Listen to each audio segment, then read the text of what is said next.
The 90s era is definitely back. It's been creeping back for a while. If you ask me, it began with Bruno Mars and Cardi B's Finesse from 2018. And then we saw the makeup guru girlies on these here internets doing the no makeup look with the brown or dark lipstick and bushy eyebrows like Aaliyah, Foxy Brown, Brandy, TLC, etc. And then this fake war between millennials and Gen Z and skinny jeans being outdated. Listen, I'm a millennial, but I'm with Gen Z on that one. Skinny jeans never looked good on me. Always been a baggy jeans kind of girl. So 90s has been making a comeback, but Beyonce has declared its comeback officially with this album.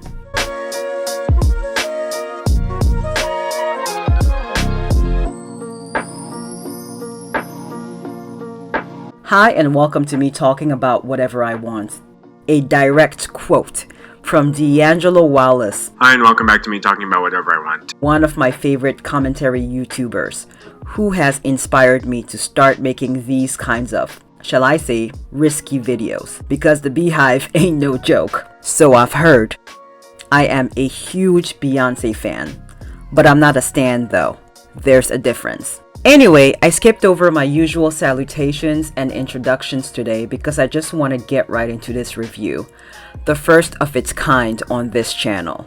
I wanted to review Olivia Rodrigo's Sour and Billie Eilish's Happier Ever After last year, but I never got around to it. So I was on the alert the moment I heard Beyonce was dropping a new album because I knew I wanted to review it.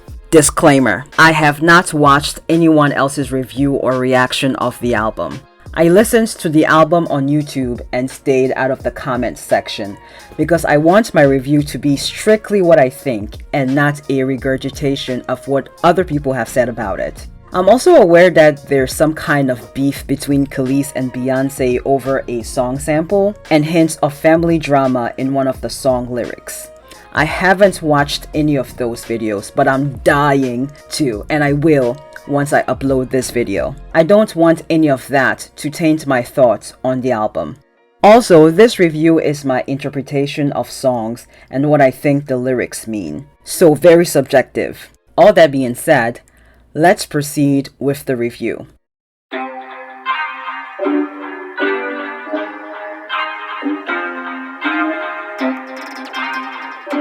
It has now been a week since Renaissance Act 1 was released, and I've had time to listen and re-listen to the album carefully in order to properly critique it. Renaissance is definitely an appropriate name for the album, as Beyonce has taken a chance with a genre she hasn't really touched before. It's mainly 90s rap, dance, club vibe, which reminds me of artists like Black Box, even though we now know that she being Catherine Cunol, the face of the group, wasn't the one singing. It was Martha Wash. Sidebar, I was obsessed with the songs Strike It Up, I Don't Know Anybody Else, Fantasy,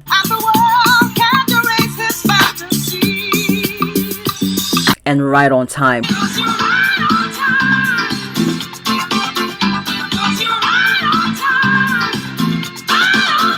When I was younger.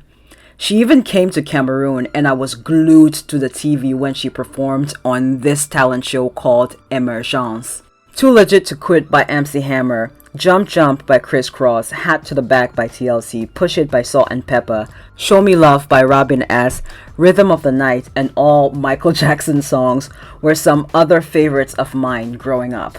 To live in the 90s again. Let me just pause and reminisce on good times. Anyway, we now know that Robin S. inspired track 6 on Renaissance Act 1 and hit single Break My Soul. Beyonce's definitely got her finger on the pulse of social media lingo with titles like Cuff It, I'm That Girl, and Energy. Those are definitely YouTube buzzwords. Cuff It is strongly giving me Rock With You Michael Jackson vibes, which isn't surprising since MJ is her idol. She's said it plenty of times before. Oh my God, don't get me started on Michael. I have been a fan of Michael Jackson since I was a baby. Basically disco pop. She's definitely a whole lot more raunchy in this album, but she's a grown, married woman. I'm a grown woman. I have to say, when she said bust it, Bless it for you, baby. I couldn't help but think it was a nod to her protege Chloe Bailey. As you all know, or if you didn't know, last year Chloe got a lot of flack after doing the Bust It challenge, and from then on her IG posts and outfits have become a huge topic of discussion, and I don't know why. She's 24, she's grown. Well, I do know why, but lots of videos on this here internet have covered that topic. I won't get into it here because this is a Beyonce album review. On to Alien Superstar. I just got the brilliance of this song last night. Definitely can see lots of TikTok dances to this. I can also see this being played in haute couture fashion boutiques, fashion shows, runway catwalks, RuPaul's Drag Race. Spaceship sounds in the chorus. I'm too classy for this world. Forever I'm that girl. Beat you diamonds and pearls. Oh, baby. Appropriate given the title of the song. It's giving Europop, late 80s, early 90s. It's also giving Lady Gaga. The chorus low-key reminds me of too sexy for my shirt. I'm too sexy for my shirt. Too sexy for my shirt. I'm too classy for this world. Forever I'm that girl. She also paid homage to Mood to Swing, Do It Your Way, and Barbara Ann's Here with this paragraph. We dress a certain way, we walk a certain way, we talk a certain way, we paint a certain way, we make love a certain way. You know, all of these things we do in a different, unique, specific way that is personally ours. When I heard it, I initially thought it was MC Lyte. I don't know why, it just sounds like something she could say. But after doing a little bit of research, I discovered the powerhouse that is Barbara Ann's Here. Beyonce also did a little bit of spoken word on the track. Compete with the sentimental kiss, fire beneath your feet, music when you speak, you're so unique. Doesn't get any blacker than that. Cozy, another black woman, black femme empowerment song. Might I suggest you don't fuck with my sis? Might I suggest you don't fuck with my sis? Because sis is comfortable in her skin. When she said green eyes envy me, I was like, oh, spoken like a true Virgo. Green eyes envy me. Petty and shady, and I can't say I don't love it. I mean, she herself said it on the Heated track. I'm just as petty as you are. Pretty, keep playing with my heart, boy. I'm just as petty as you are. Sidebar, I'm a Libra loud and proud. But I just discovered my other astrological placements are Aries, Sagittarius, and Virgo. Some combination. And was that Charlie Murphy or Eddie Murphy's voice she included on the track? You paid me, so pay me. Ching-a-ling, ching-ching. I'm probably one of the blackest motherfuckers walking around here in this motherfucking place. I'm probably one of the blackest motherfuckers in this town. Black like that. It sounds like one of them or any of the kings of comedy, the raunchy ones. America has a problem.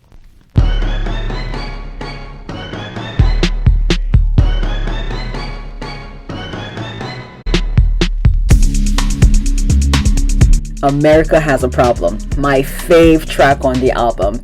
It's the no for me. That no leaves you hanging. Like, is she getting ready to say something else after that? You can get no higher than this. No. That's how the ladies used to rap back in the day. It reminds me of Buffalo Stands by Nene Sherry. We always hanging at Buffalo Stands. We do the down in town dance. I'm sorry if I mispronounced her name, but it makes me want to do the Run It Man. America Has a Problem does. This song is giving me Bobby Brown Don't Be Cruel vibes. It must be that bass line, the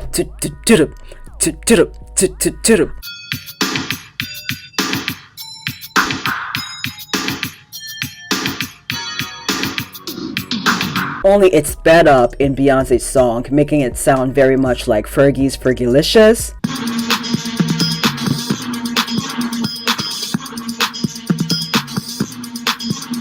And Ghost Town DJ's My Boo.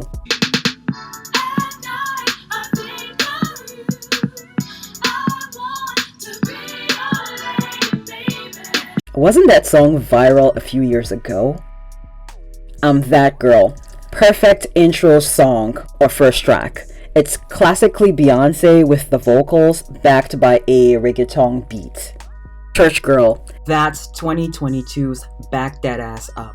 Remember that song started out with violins and got hood real quick.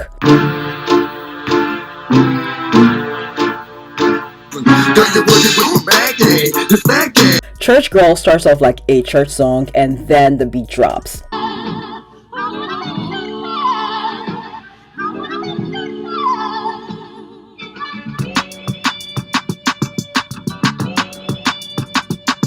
I think Beyonce is addressing the fact that as soon as any young lady starts coming into her own and expresses her sexuality, whether it's through clothes or dating a lot, as she should, people come for her. It happened to her as well, and the message is she's not hurting anybody. Why the big fuss? She's owning the fact that she's a church girl and likes to drop it like it's hot as well. Two things can be true at the same time, taking the power or shame out of the words church girl and thought. Church girl equals prude, meant to humiliate girls who claim to know little to nothing about sex. And thought is an acronym for that hoe over there. So now both the church girls and thoughts have one anthem.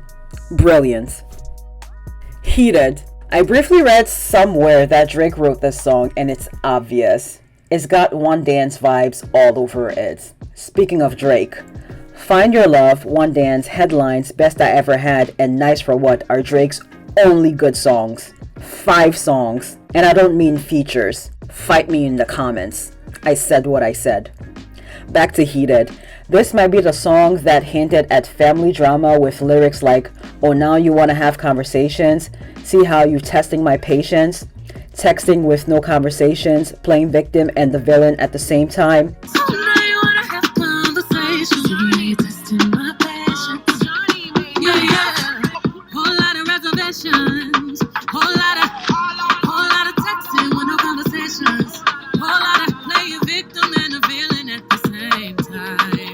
Of course, Beyonce doesn't have to be talking about herself. Lots of artists will use we, us, or I, but it doesn't have to be autobiographical. It could just be a character you're playing. Or she could be talking about society at large. She could also be talking about the manosphere. It wouldn't surprise me. Another sidebar, but not really. When artists do collaborations, it's obvious. It was obvious when Sia wrote Rihanna's Diamonds. When Timbaland produces songs, it's obvious. And now Drake writing Heated, very obvious. The aforementioned artists have specific sounds, which sets them apart. She did go ham at the end of the song, reminded me of Rihanna's Man Down. I know what I'm gonna do. Ram pa pa bum, me say one man down. Oh me say ram pa pa bum, me went downtown. Ain't got time. Yada yada yada yada yada yada yada yada yada bum bum ka ka. Blessing on that ass, blast on that ass. Send me quick, girl, I need my glass. Send me off, my wrist goes quick. Dimples on my hip, stretch marks on my tits. Drinking my water, minding my biz. Monday I'm overrated, Tuesday on my dick. Flip flop, flippy flip flopping ass bitch. One thing Beyonce would never do is go on Instagram Live and cuss people out. She'll channel all that energy and address it in her music. So the ending of Heated was her fuck you, have a nice day. Energy sounds very much like Cuff It, doesn't it? Had a fucking something, I need some drink in my cup. Hey, I'm in the mood to fuck something up. Energy, she more Cancun, he more Central Pay. Be waving around, the crowd gon' move. Look around, everybody on mute. Look around, it's me and my crew. Big energy. He was on stop mode, got froze. With a twist though. Pure Honey. The brilliance of this song, the beginning of the song sounds like the continuation of I'm That Girl's ending, To me anyways, that's what it sounds like. Please, motherfucker, please, motherfucker, please stop it. Please, motherfucker, please stop it. Please, motherfucker, please stop it. Please, motherfucker.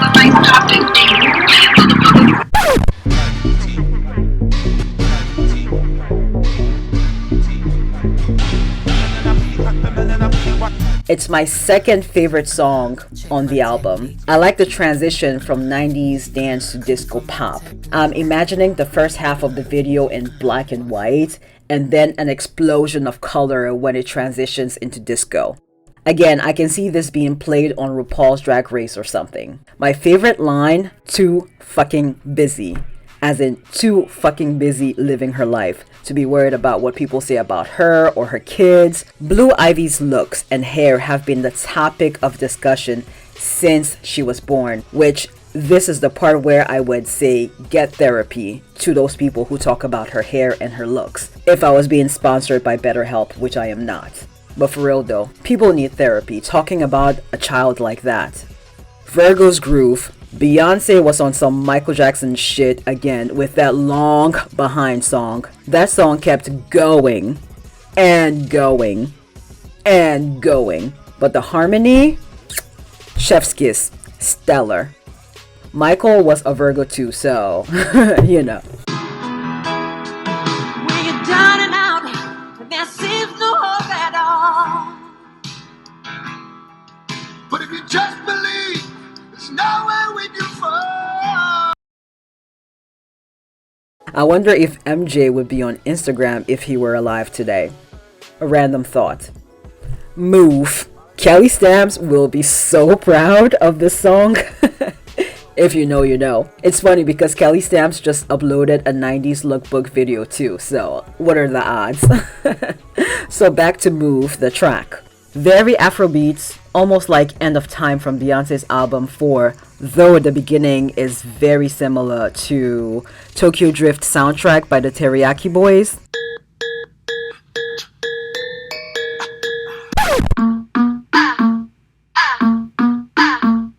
Move out the way!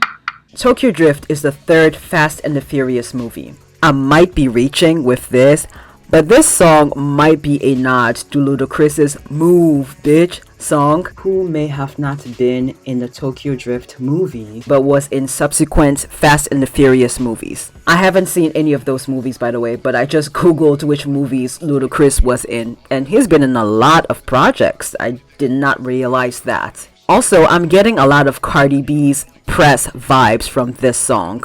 Like the press. Press, press, press, press.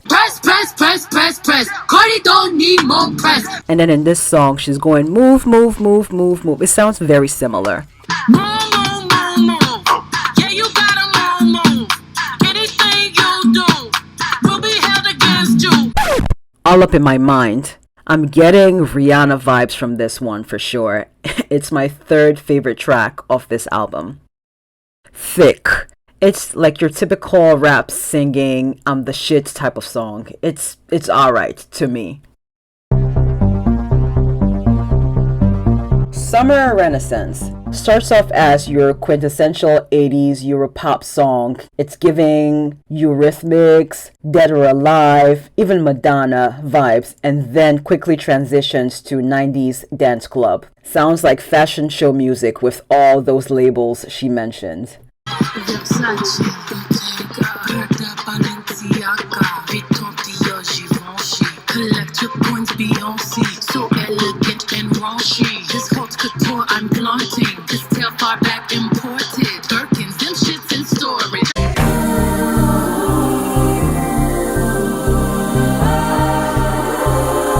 This album is one to listen to a few times to appreciate. It's not hella commercial, but because it's Beyonce, it's doing well. With this album too, aside from the attention to detail which is classically Beyonce, the listener will have to be into 90s, 80s, and even 70s music or be mildly familiar with that sound and some artists from those eras to get the references and inspiration because there are a lot. Another thing, there's a lot of coded messages. I didn't want to get all caught up in trying to analyze every lyric like, oh, she means this by that. But those who get it, get it. I definitely caught on to some things. Beyonce has made her mark in the industry, so she can be experimental at this point, and it won't affect her much, sales-wise anyways. Lots of artists can't pull that off. They might want to go against the grain, try something different, but the label may not want that. Too risky, and if the label lets it fly by chance, it could flop. Lots of artists have tried to reinvent themselves, and it hasn't been well received by their fans. In conclusion, Renaissance Act 1 is an interesting body of work, that's for sure. No two songs are the same or even close. It is definitely a vibe, and it wouldn't be a Beyonce album if she didn't mention some of her favorite high fashion labels on at least one track. She mentions Coco Chanel in Heated, and she mentions Versace, Bottega, Prada, Balenciaga, Louis Vuitton, Dior, Birkin bags even, and Givenchy in Summer Renaissance. My first go listening to this album, I wasn't completely sold. But by the third time, it's definitely growing on me.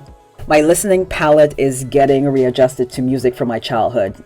I was born in the late 80s. 70% of the songs I can listen to on repeat, and maybe 2 or 3 songs I would skip. Not because they're not good, but it takes a specific mood to listen to Plastic Off the Sofa, let's say. I'm definitely not blasting that in my car on my way to work. Now, America Has a Problem and Pure Honey, on the other hand, many people will not get this album and therefore call it a mess. But again, the references are what make the album brilliant.